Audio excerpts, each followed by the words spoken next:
Oi, meu nome é Miguel Ângelo e essa é a apresentação do meu trabalho da disciplina de Métodos Numéricos 2 com o professor João Paixão.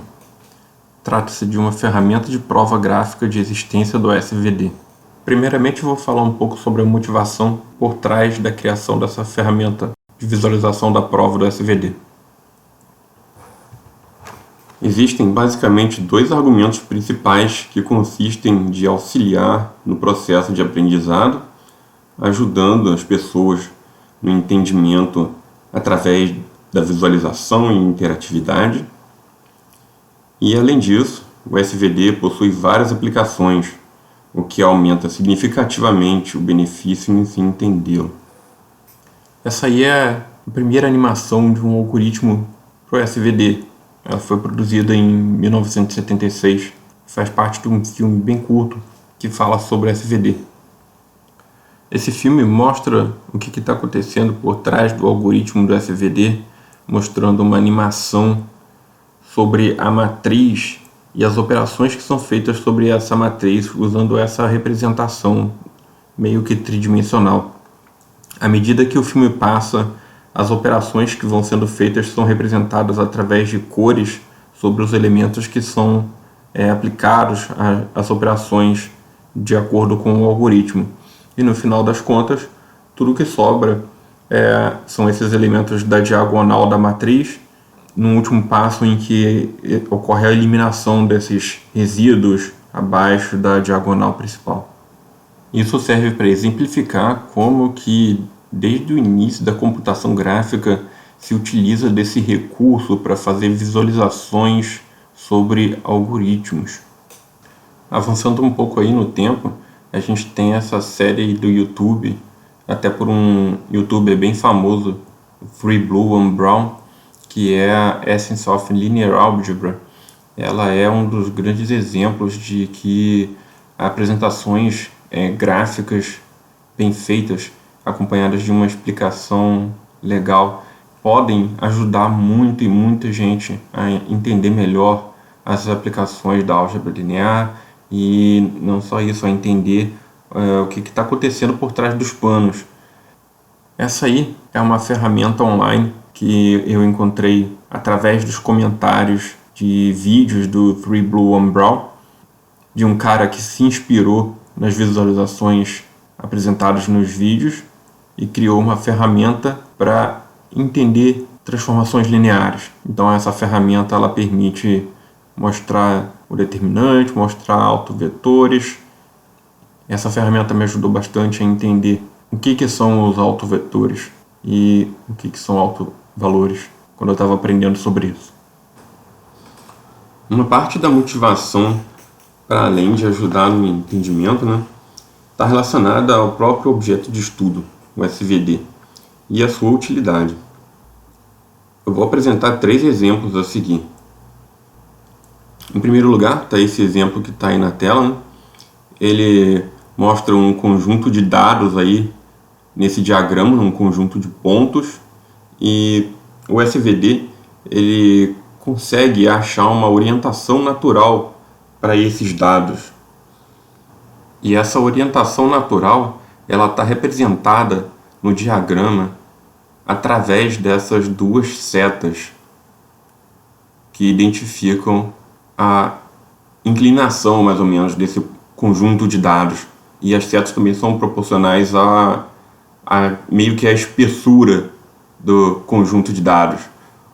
Na direção que ela é mais espessa, a seta é maior. Na direção em que ela é mais comprimidazinha, o tamanho da seta é menor. Nesse caso desse diagrama, até que está fácil de ver como que os pontos estão dispostos meio que de forma inclinada, só que quando o número de variáveis começa a aumentar muito, além de 2 ou 3 no caso, o que acontece é que fica bem difícil perceber isso de forma tão intuitiva, sem ter um algoritmo para dizer isso. O segundo exemplo aí, a gente tem esse dataset do íris representado ao lado. Nesse diagrama aí, foi feita uma espécie de mapa sobre os dados agrupados em 3 elipses, um para cada tipo de flor. O dataset do íris ele é até bem famoso aí, né? Ele contém dados de flores, além do tipo de flor, né? Em que o objetivo é determinar o tipo ali da flor, inferindo isso a partir dos outros dados.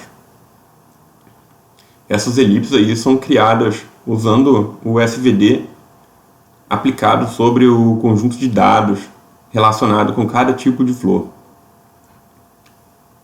Observe que é como se fosse um mapa mesmo. A gente poderia tirar esses pontos dos dados e ficar só com as elipses, que ainda assim a gente seria capaz de, dado um ponto qualquer nessa superfície ali, que representa as variáveis, dizer qual é o tipo daquela flor, olhando só para as elipses. É claro que aqui no caso da elipse amarela e da vermelha, por exemplo, tem uma interseção aqui, né? Então os pontos que caem nessa interseção seriam um tipo de dúvida, você estaria em dúvida entre uma ou outra. Mas, por exemplo, você não ficaria em dúvida se ela é desse tipo da setosa, que é a azul. Se ela caísse aqui no meio entre o amarelo e o vermelho, a versicola é virgínica. Então é como se fosse um mapa mesmo. E isso foi criado usando as informações extraídas dos dados a partir do SVD. Agora eu vou falar um pouco sobre o que é o SVD e como que ele funciona. O SVD é uma decomposição matricial que diz que uma matriz M ela pode ser decomposta em uma matriz U vezes uma matriz sigma, uma matriz V transposto. Essas matrizes U, sigma e V transposto, elas são uma matriz ortogonal, uma matriz diagonal e uma outra matriz ortogonal. Uma matriz ela pode ser entendida como sendo uma transformação linear. Então, decompor uma matriz é como se eu estivesse decompondo essa operação, essa transformação, em 3 etapas nesse caso, porque a gente tem 3 outras matrizes. Como está mostrado nesse diagrama aqui do lado, a gente tem a transformação M, que representa indo direto dessa figura inicial para essa figura final, ou seja, essa figura está sendo transformada usando a matriz M e está resultando nessa figura final aqui.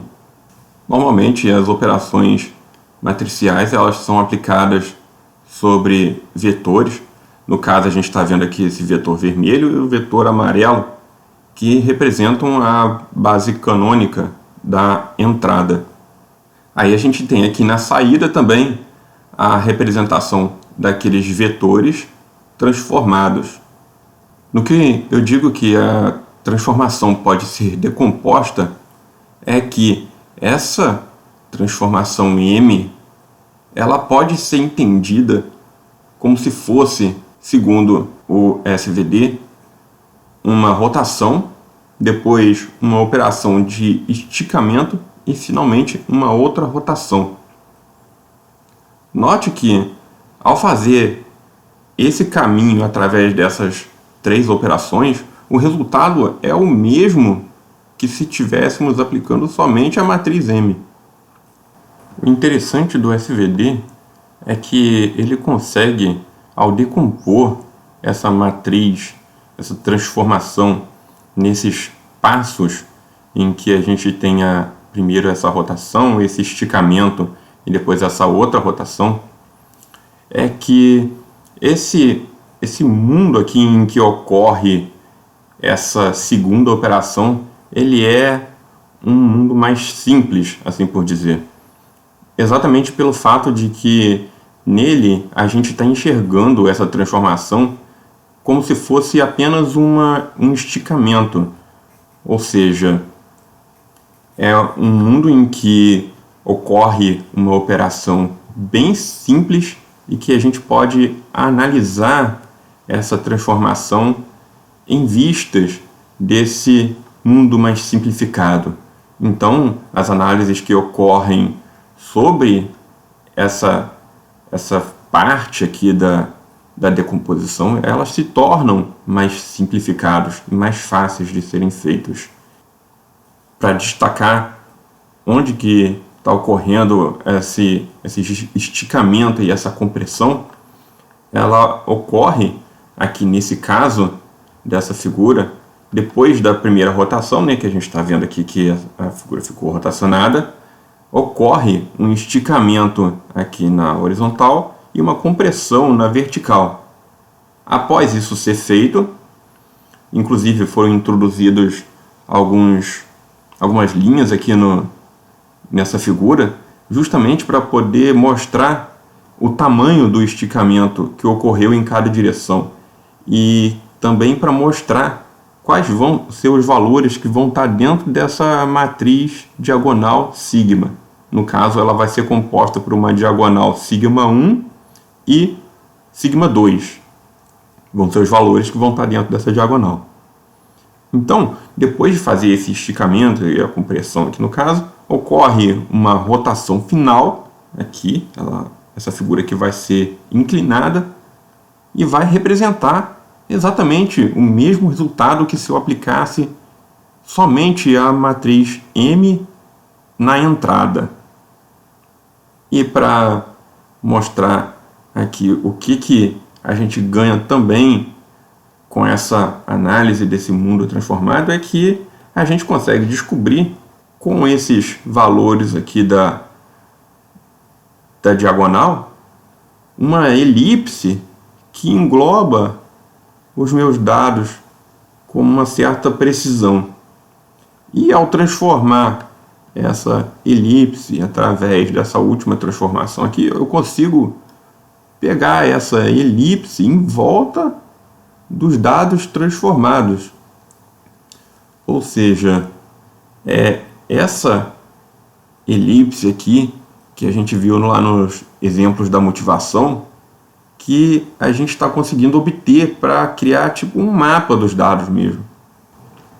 Falando um pouco aqui sobre a existência do SVD, como eu tinha falado anteriormente, a visualização dos dados ela pode nos fornecer de forma intuitiva qual é a inclinação ou qual é o esticamento ou compressão que está ocorrendo nos dados. Entretanto, isso começa a ficar difícil quando o número de variáveis começa a aumentar. Então existem várias formas de provar a existência do SVD para qualquer matriz. Inclusive, o teorema é de que existe essa decomposição para qualquer matriz. Uma delas, e que eu considero uma das mais fáceis de forma mais geral, é a com o teorema espectral. Mas também existem outras, como essa de indução em subespaços do Trefethen e Ball.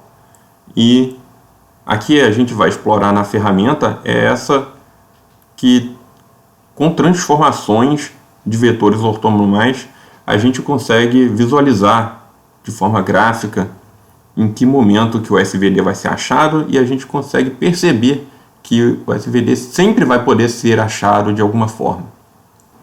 Bem, para começar, eu vou dar uma olhada só sobre o teorema espectral e como ele pode ser usado para provar a existência do SVD. Ele consta de dizer que se uma matriz é igual à transposta dela própria, então existe uma decomposição dessa forma Q multiplicado por lambda multiplicado por Q transposto, tal que essa matriz lambda é uma matriz diagonal e a matriz Q ela é ortogonal. No caso, a decomposição do SVD, a gente estava utilizando uma matriz M.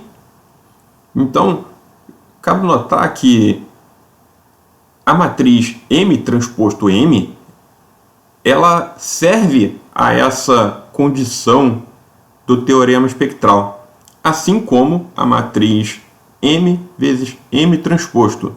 Essa matriz também serve a essa condição de existência da decomposição nesse formato, Q lambda Q transposto.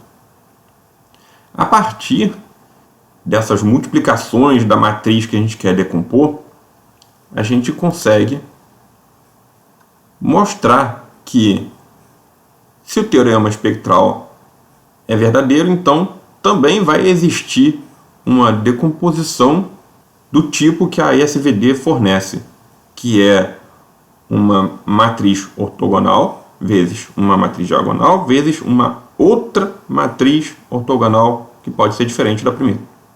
Não cabe aqui eu passar por todos esses passos. Uma vez utilizada a prova, a gente consegue ver que através das matrizes M transposto M e da M transposto, a gente consegue obter todos os componentes do SVD.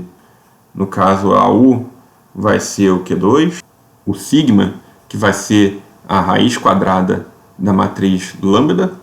No caso, a raiz quadrada aqui da matriz, ela é fácil de ser obtida porque a lambda ela só tem elementos na diagonal, então vai ser as raízes quadradas de cada elemento da diagonal.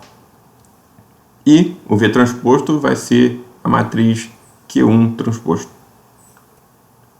A prova gráfica ela vai ser utilizada para a nossa ferramenta, que vai ser apresentada em seguida. Ela é bem intuitiva, é bem fácil de visualizar o que está acontecendo, principalmente com poucas dimensões, 2 ou 3. Foi criada aí pelo professor Felipe Acker. Aí está uma referência para o vídeo em que ele explica o que acontece por trás dessa prova mais gráfica. Ela também é uma prova que pode ser feita usando símbolos, mas como ela tem essa facilidade de ser apresentada de forma gráfica, então é uma coisa que realmente ajuda bastante e fica bastante na memória da gente quando a gente vê. Em 3 dimensões, para a gente conseguir visualizar, aí já começa a ter que projetar as 3 dimensões no plano. Aí de 4 dimensões para cima já fica bem difícil imaginar o que está acontecendo por trás ali da prova. Então, nesses casos, talvez o método algébrico seja mais fácil de entender. Mas para 2 dimensões e até para 3, é bem tranquilo ver que funciona. Não parte muito para a prova, porque através da ferramenta a gente vai conseguir ver o que está acontecendo. Então eu vou mostrar um pouco da ferramenta. A ferramenta é basicamente isso que está apresentado aí. Por enquanto a gente está só aqui no slide, né? Mas eu vou mostrar também nesse vídeo a manipulação lá da ferramenta através da interface dela. Os controles básicos dessa ferramenta são esse ângulo aqui que aparece aqui embaixo, que ele vai controlar essa base ortogonal que está aqui, representada pelo eixo azul e pelo eixo roxo dessa entrada. Esses aqui são os vetores de entrada, que serão multiplicados por essa matriz que eu chamei de operador. E aqui no resultado você tem o resultado da aplicação dessa matriz nesses dados de entrada. Então, no caso, o que eu estou representando aqui, o que eu estou tentando obter é o SVD da matriz A. E o SVD dessa matriz é uma operação de rotação, depois uma operação de escalamento, de esticamento ou de compressão, e finalmente outra operação de rotação. O que eu estou tentando fazer aqui com a ferramenta já que toda matriz ela pode ser decomposta em uma rotação, uma diagonal e outra rotação, se eu desfizer a primeira rotação nos dados, então é como se ela não existisse. Eu estou desfazendo essa rotação. Então é isso que esse ângulo aqui representa. É como se eu estivesse fazendo uma operação antes de aplicar a matriz que tirasse aquela rotação. De tal forma que o que aparece no resultado são apenas a operação de esticamento e a última operação de rotação, que é o que está aparecendo aqui nesse resultado. Olha só, a gente tem um esticamento aqui nessa seta azul, um esticamento aqui nessa seta roxa e uma operação de rotação que é justamente a rotação dessa base formada pelo vetor azul e o roxo. De tal forma que se eu rotacionar um pouco mais para cá, ela vai ficar orientada aqui direitinho. O azul no eixo X e o roxo no eixo Y. Bastaria eu rotacionar. Aí eu estou mostrando um pouco mais de o que acontece quando você mexe naquele controle do ângulo, né? Eu tentei representar aqui você mexendo naquele ângulo através desse efeito de movimento aqui, né? Essa é uma imagem parada, mas quando você mexe no ângulo tem esses vetores azul e roxo vão se mover, tanto na entrada como no resultado. E o que você está procurando quando mexe nesse ângulo é, aqui na entrada a base já é ortogonal, sempre. Essa base roxa e azul aqui, ela sempre vai ser ortogonal. Só que aqui na saída não. Essa transformação aqui da matriz A faz com que ela não seja ortogonal sempre. Olha só, quando eu estou aplicando a matriz A sobre a base canônica aqui da entrada, que é representado pelo amarelo e vermelho, o ângulo aqui na saída do amarelo e do vermelho não é de 90 graus, é menor do que 90 graus. Então, à medida que você vai mexendo nessa outra base ortogonal aqui, roxa e azul, ela vai se movendo no resultado também. Só que chega uma hora que o ângulo vai ser tal que na saída os vetores azul e roxo vão formar um ângulo de 90 graus. Aqui eu vou mostrar um antes e um depois. É como se eu estivesse mexendo lá no ângulo já, aí botei lá em 19 graus. Ou seja, rotacionei essa base de entrada por 19 graus. Apliquei essa matriz A e os vetores foram parar nessas posições.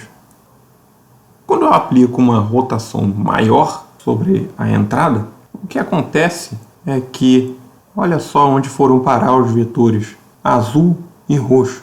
Antes eles formavam um ângulo menor do que 90 graus. Agora eles estão formando um ângulo maior do que 90 graus.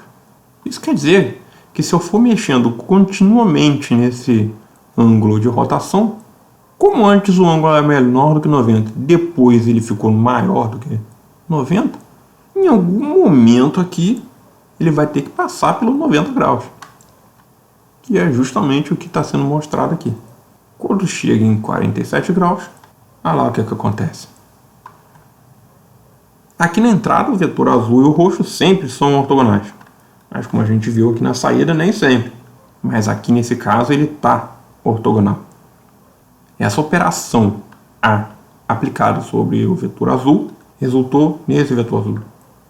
Essa operação A aplicada sobre o vetor roxo resultou nesse vetor roxo. E eles são ortogonais na saída. Bem, isso dá para ser feito em 3D também, que foi um grande desafio desse trabalho. Em 3D, esses ajustes de ângulo eles têm que ser feitos 2 a 2. Eu escolho um dos vetores da base para ficarem fixos, rotaciono os outros 2 vetores. Aqui na entrada, você vai ter sempre os 3 vetores ortogonais entre si. Essa aqui é a operação que está sendo feita. Lá na ferramenta tem como rotacionar isso aqui, dar zoom e etc. Visualizar isso aqui de vários ângulos. Isso aqui também, né? Você pode ir na ferramenta girar essa imagem para poder visualizar de vários ângulos. E o resultado também. Isso girar o espaço todo, só para poder visualizar o que está sendo feito. Além, é claro, de rotacionar os vetores em si, para poder aplicar a operação. No caso, isso aqui se transforma num processo iterativo, né? Você ajusta primeiro o verde e o azul, fixando o vermelho. Depois você fixa o verde e ajusta o vermelho em relação ao azul. Depois fixa o azul e ajusta o vermelho em relação ao verde. Só que isso não é tudo. Pode ser que quando você fixa em cima do vermelho, os outros dois vetores não vão estar formando 90 graus. Aí você tem que ajustar de novo para formar 90 graus na saída. Aí você fixa o verde de novo e ajusta mais um pouco. Fixa o azul de novo e ajusta mais um pouco. Até que na saída todos os ângulos sejam de 90 graus. Agora, algumas considerações finais sobre esse trabalho. A contribuição que eu deixo disso é a ferramenta para ajudar a entender o SVD, usando visualizações e interatividade. A gente tem a ferramenta interativa 2D, a 3D. Elas são em código aberto, feito usando JavaScript. O 3D foi feito usando a biblioteca Three.js e funciona no browser. Algumas coisas para o futuro, porque ficou faltando bastante funcionalidade e também recursos para entender melhor a ferramenta em si. Isso aí foi recolhido através das pessoas comentando e olhando e também a partir de uma apresentação que eu fiz da ferramenta anteriormente em uma outra disciplina. Aí onde encontrar a ferramenta 2D e a 3D para poder usar no browser. Elas já estão online. O código do GitHub. E finalmente algumas referências que eu usei durante o desenvolvimento desse trabalho e foram bastante úteis.